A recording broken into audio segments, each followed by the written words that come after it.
Israel പ്രധാനമന്ത്രി Benjamin നെതന്യാഹുവിനെതിരെയും അദ്ദേഹത്തിന്റെ മുൻ പ്രതിരോധ മന്ത്രി യോവ് ഗാലന്റിനെതിരെയും അറസ്റ്റ് വാറന്റ് പുറപ്പെടുവിച്ചിരിക്കുകയാണ് അന്താരാഷ്ട്ര ക്രിമിനൽ കോടതി. യുദ്ധക്കുറ്റങ്ങൾ, മാനവരാശിക്കെതിരായ കുറ്റങ്ങൾ എന്നിവയാണ് ചുമത്തിയിരിക്കുന്നത്. അന്താരാഷ്ട്ര ക്രിമിനൽ കോടതിയുടെ ഈ നടപടി അന്യായമാണെന്ന് US പ്രസിഡന്റ് ജോ ബൈഡൻ ഇതിനോടനുബന്ധിച്ച പരസ്യ പ്രസ്താവന ഇറക്കിയിരുന്നു.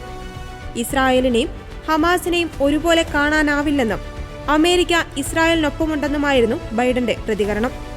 ഗാസ യുദ്ധത്തിന് കാരണമായ 2023 ഒക്ടോബർ 7 ഭീകരാക്രമണത്തിന്റെ പേരിൽ മുഹമ്മദ് ദെയ്ഫിനെതിരെയും അറസ്റ്റ് വാറന്റ് പുറപ്പെടുവിച്ചിരുന്നു. ഇയാളെ വധിച്ചതായി ഇസ്രായേൽ അവകാശപ്പെടുന്നുണ്ടെങ്കിലും ഇയാൾ മരിച്ചുവെന്ന് സ്ഥിരീകരിക്കുവാൻ പ്രോസിക്യൂഷന് കഴിയാത്ത സാഹചര്യത്തിലാണ് വാറന്റെന്ന് ICC വിശദീകരിക്കുകയും ചെയ്തിട്ടുണ്ട്.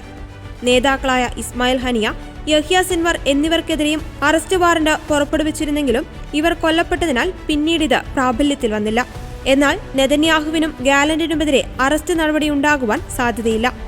അന്താരാഷ്ട്ര ക്രിമിനൽ കോടതിക്ക് സ്വന്തമായി പോലീസ് സേന ഇല്ല എന്നതാണ് ഒന്നാമത്തെ കാരണം. ICCയിൽ അംഗങ്ങളായ 124 രാജ്യങ്ങളാണ് അറസ്റ്റ് നടപ്പാക്കണോ എന്ന് തീരുമാനിക്കേണ്ടത്. എന്നാൽ ഇസ്രായേലും അമേരിക്കയും ICCയിൽ അംഗങ്ങളല്ല. ICC തീരുമാനം യഹൂദ വിരുദ്ധതയാണെന്ന് ഇസ്രായേൽ പ്രധാനമന്ത്രിയുടെ ഓഫീസ് അപലപിച്ചിട്ടുണ്ട്.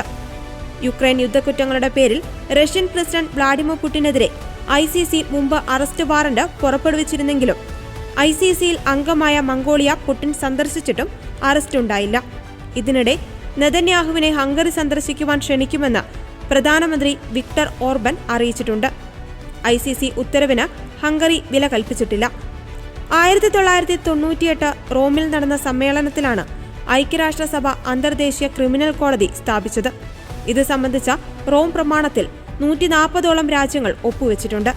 2002 ജൂലൈ 1 ഹേഗ് ആസ്ഥാനമായി ഈ കോടതി പ്രവർത്തനം ആരംഭിച്ചത്. വംശഹത്യ, യുദ്ധക്കുറ്റങ്ങൾ, മാനവികതയ്ക്ക് എതിരായ കുറ്റകൃത്യങ്ങൾ എന്നിവ നടത്തുന്ന കുറ്റവാളികളെ വിചാരണ ചെയ്യുക എന്നതാണ് ഈ കോടതിയുടെ പ്രധാന ദൗത്യം. എന്നാൽ ഇന്ത്യ, ചൈന അടക്കമുള്ള രാജ്യങ്ങൾ ഇതിൽ അംഗമല്ല.